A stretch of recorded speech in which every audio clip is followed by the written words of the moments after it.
Hair clip చూడండి, చూసి భయపడుతున్నాడు ఫ్రెండ్స్. ఎలా ఆడుకుంటున్నాడో చూడండి మా కన్నయ్య.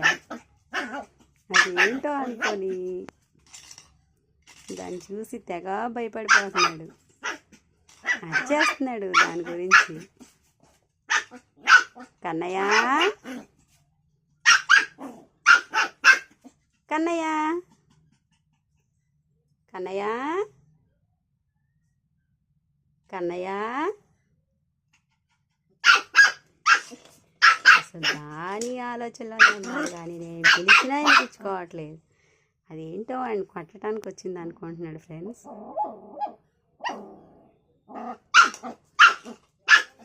ఏం చేయదు నాన్న.